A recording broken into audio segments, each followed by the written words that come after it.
Nancy? Is everyone all right? I'm here, and I'm fine. I was in my room when everything went dark. What happened, Bensonhurst? Bensonhurst, forgot to pay the light bill. Keep that up and I'll forget to pay your wages. What blazes is going on? Apparently, the storm knocked out the electricity. See, my candles did come in handy. Remind me to give you a gold star later. Bensonhurst, can you get the light back on? That's what I came to find out. Mr. Bensonhurst? The circuit breaker's right over here. I hope they hurry. I don't like the dark. All right, quick enough for you? I'll get back to my tour. What did he come inside for? The idiot tracked water all over my clean floor. Why Mr. Starkweather doesn't fire him, I'll never know.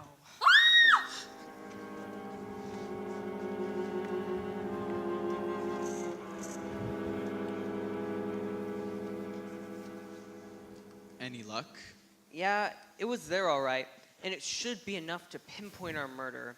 But I wish I had more. It could take weeks to get the results. And if the will is probated and the killer gets his or her share of the inheritance, they could disappear for good.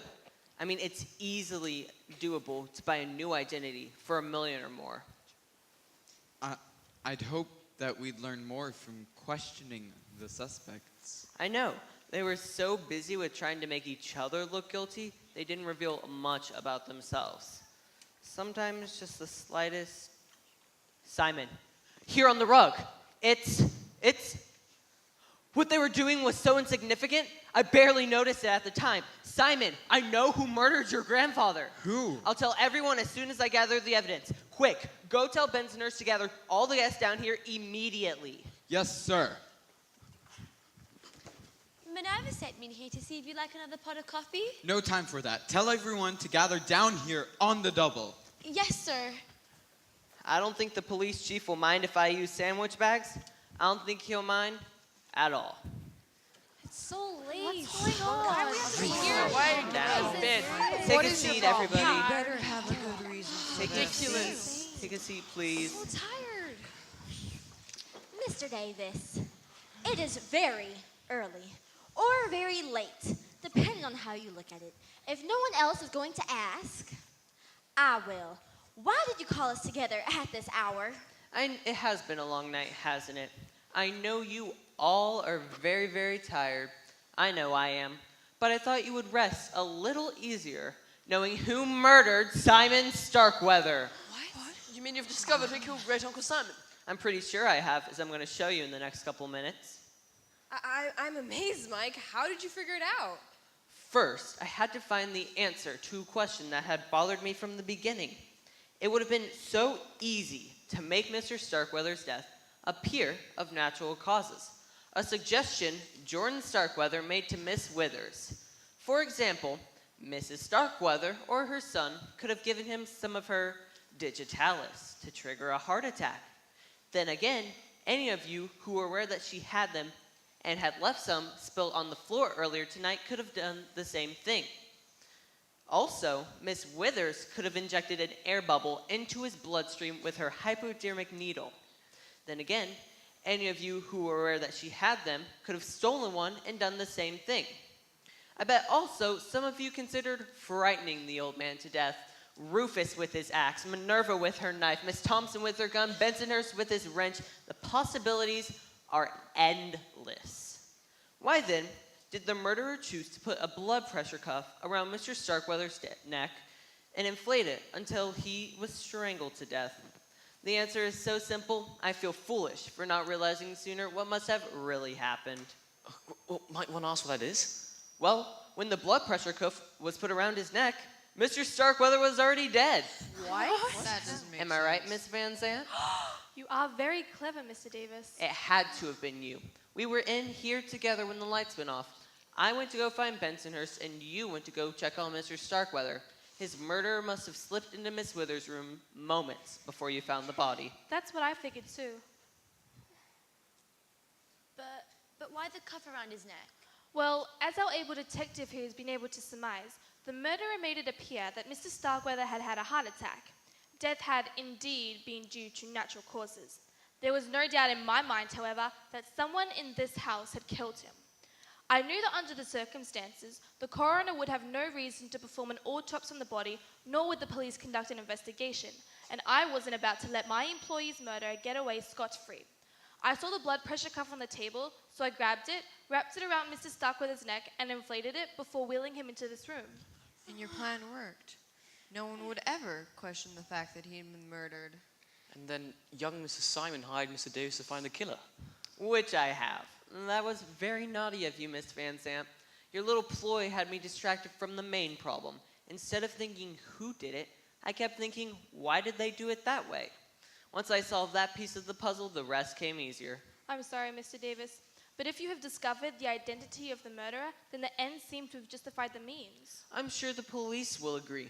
It might even overlook the fact that you're guilty of tampering with evidence at a crime scene. If not, I'm on very good terms with the local judges. Wait a minute. How do you know that Miss Van Zandt didn't kill Great Uncle Simon herself? No motive. Oh, yeah. Don't keep us in suspense, Mike. Tell us who did kill Mr. Starkweather. I'll do better than that. I'll show you. What? Hey, Bear with me. I assume you all still have the candles Miss Trent distributed earlier tonight in case of a blackout. Please take them out and light them. Ooh, this is nice. Very Christmassy. When I first examined Mr. Starkweather's body, I found what appeared to be a few drops of blood on his bathrobe. On closer inspection, they turned out to be another substance entirely, and I forgot about them at the moment. Individually, while during our interviews, I noticed one of you scraping one thumbnail against the other. I took it to be a nervous gesture, nerves triggered by guilt, as it turned out. I didn't realize the significance of that one tiny gesture until I recalled Minerva's testimony, and she reminded me of those of you who gathered in the kitchen with candles when the lights went out. And then I found these on the floor by the sofa, and I had the link that I needed to identify the murderer. Thin scrapings of red tallow. Tallow from the killer's thumbnail. Tallow that matched the red drops on Mr. Starkweather's robe. Tallow from the red candle the murderer was holding when she killed Simon Starkweather. Tallow from the one red candle among which you were holding Paula Thompson. There might have been other red candles. There aren't. I remember thinking when we took them down after Christmas that we have to buy some new ones for next year. Is this the only evidence you have to offer the police, Mr. Davis? This candle? No, Paula, I have better proof than that. As I was walking about the room a few minutes ago, I glanced at everyone's hands. I noticed that you, in particular, have very thin scratches on your wrist, made by Mr. Starkweather, no doubt, as he struggled for his life. I'll bet my reputation that these skin samples I was able to scrape from underneath his nails belong to you. It'll be easy enough to be proven because I've met quite a few experts and DNA specialists in the last 6 months. Bravo, Mr. Davis. Well, I don't suppose you consider cloning those scrapings and putting the new me in prison, would you? I didn't think so. Well, Mrs. Van Zandt, I guess my biggest mistake was trying to cross the lawyer. I might have caused you to lose access to Colonel Simon's billions, but you definitely got your revenge. why don't you tell us what happened? I might as well. You figured out the main details anyway. I was furious with Uncle Simon for getting our hopes up, then dashing him to the ground. I thought, a man that cruel doesn't deserve to live. I listened at the door to the hallway and slipped inside when I was sure he was alone. He was still awake, sitting in his wheelchair. I went to him. I gripped the handles of his wheelchair and leaned right down into his face. I told him what I thought he was planning to do was monstrous. I told him he didn't deserve to live. I told him I was going to kill him. I reached for his throat, and boy, was he terrified. He wheeled backward and slammed into the bedside table. The impact sent the ring lamp crashing to the ground and the pitcher of water on top of it. When the water hit the lamp, it short-circuited and blew the circuit breaker. So you didn't cause the blackout deliberately? No! It nearly ruined everything. But luckily, I had that candle and those matches in my pocket. I managed to light and hold the candle in one hand, while I grabbed the oxygen mask off the chair with the other. I clamped the mask hard down over his nose and mouth. He couldn't breathe, of course. He made a feeble attempt to fight back with one hand while he rang that bell with the other. But all he could manage was to make a few insignificant scratches on my wrist. As you noticed, that and caused me to spill those drops of candle wax on his robe. I'm not sure if he died of suffocation or a heart attack. But it was all over in seconds. The old man wasn't able to do much, but I guess it was enough to pin his murder on little old me. And then, I put the oxygen mask back on the chair, blew out the candle, put it in my pocket, and slipped through the connecting door to Miss Wither's room. She had just managed to find her candle and was lighting it when I grabbed the brass candlestick from her bureau and struck her with it. She fell to the floor and her candle went out. I suppose this is when you were busy turning my apparent natural death into an apparent murder, Miss Van Zant.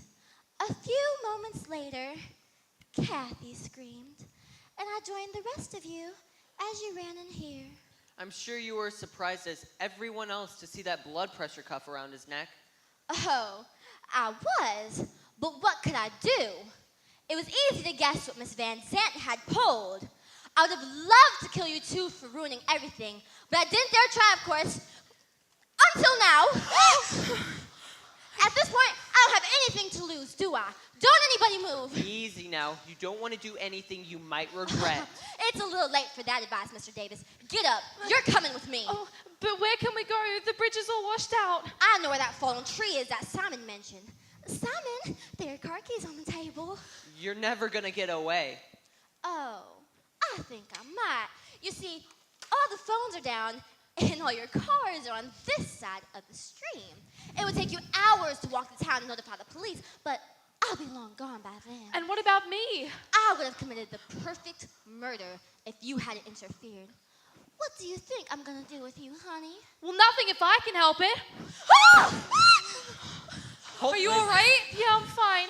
You burned me! Consider it a preview of the afterlife. Hold it right there. I always keep these with me in case I ever need them. Let's have them. Mike, remind me to pay you a big bonus. Sure thing. Well, you're going to be spending a long, long time behind bars. What do you have to say for yourself? You think the prison has a chapter of the DAR? What's going on? What is his problem? Come on. Good grief, man. What is the matter? Are you serious? Sorry, but I better see what it's all about. I hope he's kidding. I really do. It's from Mr. St. John.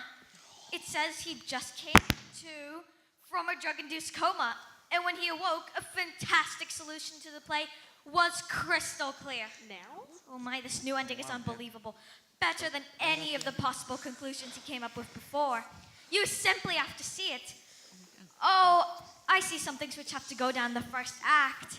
I guess we have to do the whole play again. No!